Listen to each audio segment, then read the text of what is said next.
내 남자의 여자를 죽여야 내가 산다.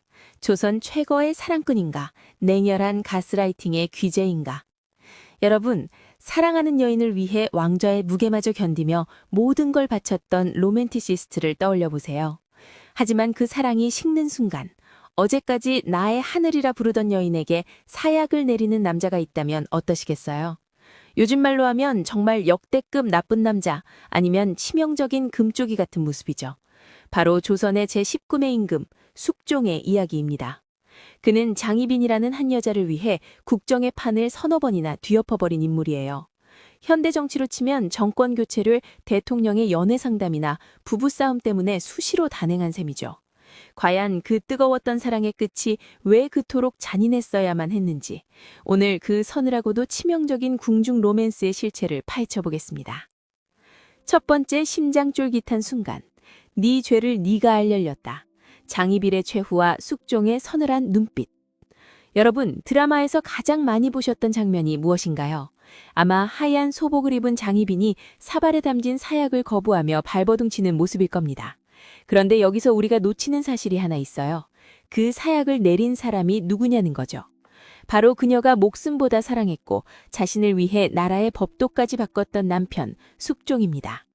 숙종은 장희빈이 인현왕후를 저주했다는 혐의를 씌워 그녀를 죽이기로 결심합니다. 상상해보세요. 한때는 네가 없으면 살 수 없다며 온 조정의 반대를 무릅쓰고 그녀를 중전의 자리에 앉혔던 남자입니다. 그런데 마음이 돌아서자마자 저 여자는 동녀다 라며 몰아세우는 그 냉혹함이란, 요즘으로 치면 이혼 소송 중에 상대방을 감옥에 보내려고 온갖 증거를 수집하는 무서운 전 배우자의 모습 아닐까요? 숙종은 단순히 화가 난 게 아니라 아주 치밀하게 그녀를 제거할 명분을 쌓았습니다.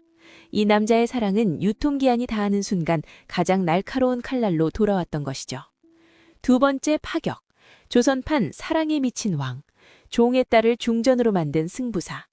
잠시만요 여러분, 여기서 잠깐 쉬어갈까요? 이야기가 더 흥미진진해지기 전에 구독과 좋아요 한 번씩만 꾹 눌러주세요. 여러분의 클릭 한 번이 조선의 비사를 깨우는 큰 힘이 됩니다. 자, 다시 돌아와서요. 숙종이 장희빈을 얼마나 사랑했는지 체감하시려면 당시의 신분제도를 떠올려야 합니다. 장희빈은 역관 집안 출신, 즉 중인 계급이었어요. 요즘으로 치면 대기업 회장이 평범한 사원의 딸을 재벌가 안주인으로 앉히겠다고 선언하며 기존 이사회를 통째로 해고해버린 격입니다. 숙종은 내가 사랑하는 여자가 낳은 아들이 세자가 되어야 한다며 반대하는 신하들을 전부 귀양 보내거나 죽였습니다.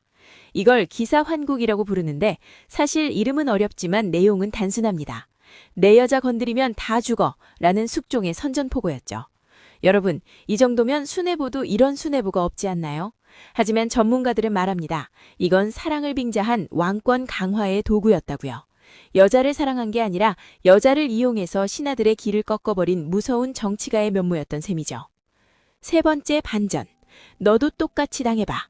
인현황후의 복귀와 숙종의 변덕. 숙종의 마음은 갈대보다 더 가벼웠던 걸까요? 아니면 너무나도 정교한 계산기였을까요? 장희빈에게 푹 빠져 인현황후를 폐서인으로 만들어 쫓아냈던 숙종이 몇 년 뒤 갑자기 후회를 하기 시작합니다. 비 오는 날 낡은 집에서 고생하는 인현황후의 소식을 듣고 내가 너무했나 하면서 눈물을 훔쳤다는 기록이 있죠. 여러분, 이게 과연 순수한 미안함이었을까요?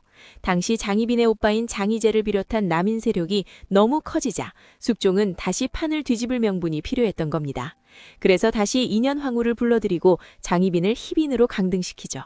어제까지 자기야라고 부르던 사람을 한순간에 후궁으로 내쫓고 쫓아냈던 전철을 다시 안방마님으로 앉히는 이 기가 막힌 상황. 요즘 아침 드라마에서도 이런 전개는 욕먹기 십상이지만 숙종은 이걸 국가 경영의 전략으로 사용했습니다. 네 번째 미스터리, 숙종의 고질병, 화병과 분노 조절 장애. 숙종은 사실 엄청난 다혈질이었다고 전해집니다. 역사 기록에 따르면 그는 간양상화라는 병을 앓았는데 쉽게 말해 화가 머리끝까지 치밀어 올라 몸이 타들어가는 증상입니다. 신하들이 조금만 자기 비위를 거스르면 얼굴이 붉어지며 불호령을 내렸고 심지어 자신이 키우던 고양이 금송이에게만 마음을 열었다는 이야기도 유명하죠. 상상해보세요. 낮에는 수백 명의 신하를 호령하며 생사 여탈권을 휘두르는 무서운 군주가 밤에는 고양이를 쓰다듬으며 외로움을 달래는 모습을요. 이 숙종의 극단적인 성격이 결국 장희빈과의 사랑을 파국으로 이끌었고 인현황후를 고통스럽게 만들었으며 훗날 아들인 경종과 영조에게까지 지울 수 없는 상처를 남기게 된 원동력이 된 것이 아닐까요? 다섯 번째 가치관 비교. 숙종에게 사랑은 무엇이었을까요? 숙종의 사랑은 철저히 나 중심이었습니다. 인현황후에게는 현숙함을 강요했고 장희빈에게는 욕망의 배설구와 정치적 파트너 역할을 기대했죠. 반면 그가 말년에 사랑했던 숙빈 최씨, 영조의 어머니에게는 위안을 찾았습니다. 요즘 관점에서 보면 숙종은 전형적인 나르시시스트적 연애를 했다고 볼 수 있어요. 상대방의 감정보다는 내가 지금 이 여자를 통해 얼마나 즐거운가, 혹은 내 권력이 얼마나 공고해지는가가 우선이었으니까요. 진정한 사랑은 상대의 희생을 바탕으로 하는 게 아니라 함께 성장하는 것인데 숙종의 여인들은 모두 그의 왕권을 지탱하기 위한 소모품처럼 쓰이다 버려졌다는 느낌을 지을 수 없습니다. 여섯 번째, 현대적 해석. 숙종이 만약 재벌 3세였다면 어땠을까요? 아마 숙종은 수조 원대 자산의 그룹 회장이었을 겁니다. 첫 번째 부인인 인경황후와는 정략 결혼을 했지만 일찍 사부했고 두 번째 부인인 인현황후와는 집안 어른들의 뜻에 따라 결혼했겠죠. 그러다 클밥이나 연회장에서 만난 매력적인 모델, 즉 장희빈에게 빠져 본처를 내쫓고 내연녀를 안방에 들였을 겁니다. 하지만 내연녀의 집안이 경영곤에 간섭하기 시작하자 다시 전처를 찾아가 내가 잘못했어, 다시 돌아와 라며 이벤트를 벌였겠죠. 이 과정에서 변호사들은 죽어나갔을 것이고 주식시장은 오너 리스크로 매일 요동쳤을 겁니다. 숙종은 사랑을 할 때도 갑의 위치를 단 한 번도 내려놓지 않은 인물이었기 때문이죠. 일곱 번째, 돈과 권력. 숙종시대의 경제와 장희빈의 뒷배회. 여러분, 숙종이 사랑만 한 건 아닙니다. 그는 경제관념도 투철했어요. 조선의 화폐인 상평통화를 전국적으로 유통시킨 인물이 바로 숙종입니다. 재미있는 점은 장희빈의 집안이 당대 최고의 갑부였다는 사실이에요. 장희빈의 숙부 장현은 역관으로서 국제무역을 독점하며 엄청난 부를 쌓았죠. 숙종이 장희빈을 선택한 데는 그녀의 미모뿐 아니라 그 집안이 가진 자금력이 매력적이었을 가능성도 큽니다. 정치를 하려면 돈이 필요하니까요. 결국 장희빈과의 로맨스는 왕실의 권력과 중인의 재력이 만난 정경유착의 일종이었다고 봐도 무방하겠습니다. 사랑에도 자본이 개입되어 있다니 예나 지금이나 돈에서 자유로운 사랑은 참 힘든 모양입니다. 여덟 번째, 사회적 영향, 환국 정치가 남긴 창처.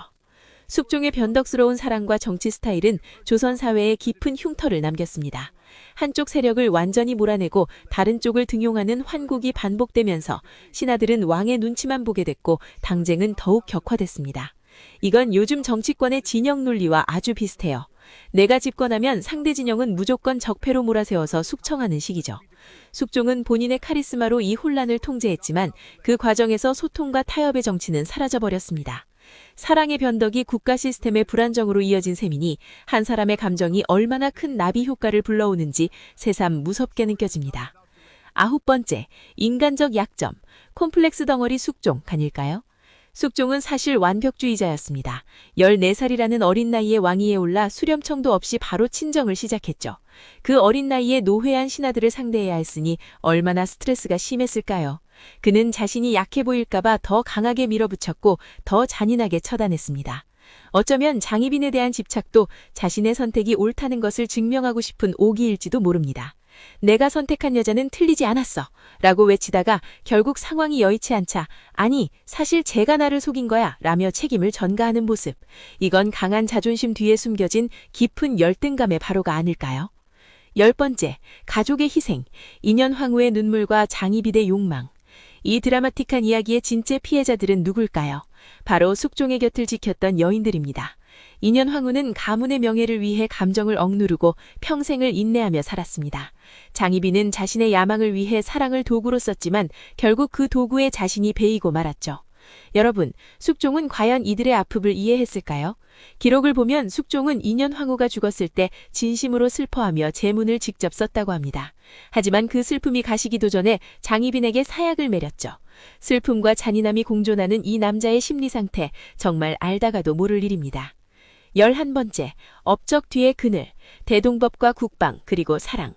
숙종은 사실 일 잘하는 왕이었습니다. 대동법을 전국적으로 실시하여 백성들의 세금 부담을 줄여줬고 백두산 정계비를 세워 영토 경계를 명확히 했습니다. 안용복이 독도를 지킨 것도 바로 숙종 때의 일이죠. 하지만 이런 위대한 업적들도 그의 치정극에 가려져 빛을 잃고 납니다. 나라를 위해 큰 결단을 내리던 명군이 안방에서는 치졸한 복수극을 벌이는 주인공이었다는 사실이 참으로 아이러니하죠. 우리도 그렇지 않나요? 밖에서는 능력 있는 부장님, 팀장님 소리 듣지만 정작 가족들에게는 상처를 주는 사람이 있듯이 숙종도 그런 일과 사랑의 불균형을 겪었던 인물인 것 같습니다. 12번째, 숙종의 유년기, 정통성의 무게가 만든 괴물. 자, 이제 숙종이 왜 이런 성격이 되었는지 뿌리를 찾아볼까요? 숙종은 현종의 외아들로 태어났습니다. 형제도 없이 독자로 자랐기에 그의 정통성은 그 누구도 건들 수 없을 만큼 강력했죠. 조선 역사상 몇몇 안 되는 준비된 왕이었습니다. 어린 시절부터 나는 왕이 될 사람이다 라는 교육을 받으며 자란 그는 타인의 의견을 듣기보다는 자신의 의지를 관철시키는 법을 먼저 배웠을 겁니다. 오냐오냐 자란 귀한 아들이 무소불위의 권력을 쥐었을 때 벌어지는 비극, 그것이 바로 숙종의 화려하면서도 쓸쓸한 삶의 시작이었던 셈이죠. 13번째 비유와 교훈. 우리는 숙종의 삶에서 무엇을 배울까? 여러분, 숙종의 인생을 보면 감정의 절제가 얼마나 중요한지 깨닫게 됩니다. 사랑이든 증오든 한쪽으로 치우친 감정은 결국 파멸을 부릅니다. 숙종이 조금만 더 장희빈을 냉정하게 바라봤다면, 혹은 인현 왕후에게 조금만 더 따뜻했다면 조선의 역사는 어떻게 바뀌었을까요? 요즘 우리 삶도 마찬가지입니다. 순간의 감정에 휘둘려 소중한 사람에게 사약 같은 말 한마디를 내뱉고 있지는 않은지 돌아보게 됩니다. 숙종은 왕이었기에 사약을 내렸지만 우리는 말로 상처를 주어 사람을 죽이기도 하니까요. 14번째, 마지막 평가. 숙종은 진정한 사랑꾼이었나? 결론적으로 말하자면 숙종은 사랑꾼이라기보다는 지독한 승부사에 가까웠습니다. 그는 사랑조차도 승부의 수단으로 삼았고 자신이 이기기 위해 가장 사랑했던 사람을 제물로 바쳤습니다. 그의 삶은 화려한 궁궐 속에 갇힌 불꽃 같았죠. 뜨겁게 타올랐지만 주변의 모든 것을 재로 만들어버린 불꽃 말입니다. 그의 무덤인 익릉에 나란히 누워있는 인경왕후, 인현왕후, 인원왕후. 과연 그들은 죽어서 숙종과 함께 있는 것이 행복할까요? 아니면 여전히 그의 변덕을 걱정하며 잠 못 이루고 있을까요? 참으로 서글픈 질문이 아닐 수 없습니다. 15번째, 마무리. 당신 곁에 숙종을 조심하세요. 오늘 조선 최고의 문제적 남자, 숙종의 이야기를 들려드렸는데 어떠셨나요?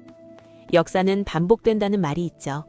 우리 주변에도 숙종처럼 매력적이지만 위험하고 열정적이지만 냉혹한 사람들이 분명 존재합니다. 그들의 화려한 언변과 선물에 속지 마세요. 진정한 사랑은 나를 위해 상대방을 희생시키는 것이 아니라 상대를 위해 나를 조금씩 내려놓는 것임을 숙종의 쓸쓸한 뒷모습이 증명해주고 있습니다. 숙종과 장희빈 그리고 인현왕후의 얽히고 설킨 사랑 이야기는 여기서 끝이 아닙니다. 혹시 숙종이 사랑했던 또 다른 여인, 무수리 출신 숙빈 최 씨의 반전 드라마가 궁금하지 않으신가요? 다음 시간에는 신데렐라보다 더 극적인 숙빈 최 씨의 궁궐 생존기를 들려드릴까 하는데 여러분은 숙종의 세 여인 중 누구의 삶이 가장 비극적이라고 생각하시나요? 댓글로 여러분의 생각을 들려주세요.